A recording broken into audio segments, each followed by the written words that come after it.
இங்கே வாங்க எனக்கு ஒரு ரவா பொங்கல் பார்க்கலாம். அதுக்கு தேவையான ஒரு ஸ்பூன் நெய் விட்டுக்கோங்க.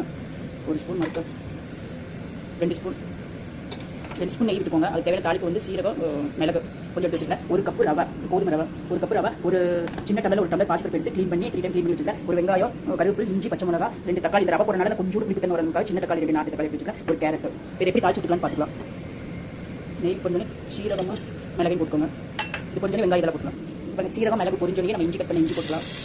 இஞ்சி, பச்சை மிளகா, நீங்கள் காரத்துக்கு ஏற்ற மாதிரி பச்சை மிளகா போட்டுக்கோங்க. காரம் இல்லாத கருவேப்பிலை கொஞ்சம், வெங்காயம், இது கூடவே இந்த தாளை கொட்டிடலாம். தாள் வணங்கட்டும். இப்போ நல்லா நல்லா கலந்துட்டுக்கோங்க. அந்த நெய்யிலே இந்த தாள் வணங்கும் போது நல்லா டேஸ்ட்டாக இருக்கும். நல்ல மணமாகவும் இருக்கும் பொங்கல்.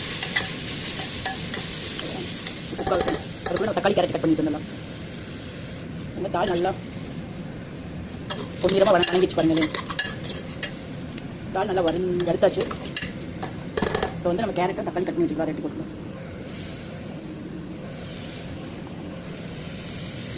போட்டு நல்லா வணக்கி விட்டுக்கோங்க. பாசிப்பருப்பு நல்லா வறுப்பட்டோன்னே நம்ம தக்காளியும் கேரட்டையும் போட்டு நல்லா வணக்கிக்கலாம். இது தேவையான அளவு உப்பு போட்டுக்கோங்க.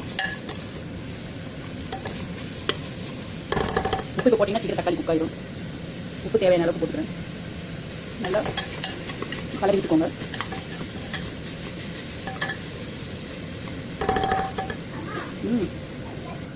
இதெல்லாம் வணங்கிடுச்சு. இதில் ரவையை ஒரு கப் ரவையை அப்படி போட்டுக்கோங்க. நீங்கள் இதில் ஒரு கப் ரவை போட்டால் இதில் வந்து 3 கப் தண்ணி ஊற்றி ஒரு 2 விசில் வெட்டி எடுத்துக்கோங்க. இதையும் இந்த ரவை நல்லா இருக்கும். சூடு வர வரைக்கும் கொஞ்சம் நல்லா கலரிக்கோங்க.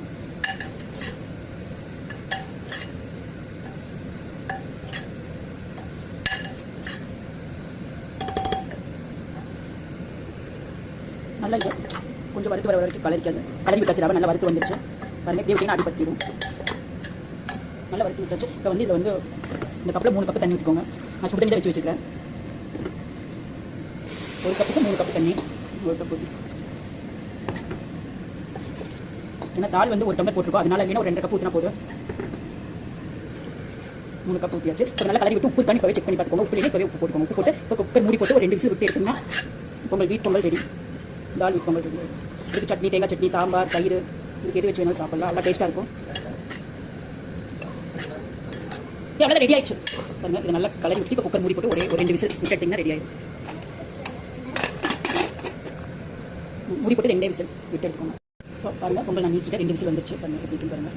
பொங்கல் கலர் இது நல்ல சாம்பார், சட்னி, தயிர் எது வேணாலும் வச்சு சாப்பிடலாம். பொங்கல் அவ்வளோ டேஸ்ட்டாக இருக்கும். 2 விசில் விட்டு எடுத்திங்கன்னா பாருங்கள் பொங்கல் ரெடி.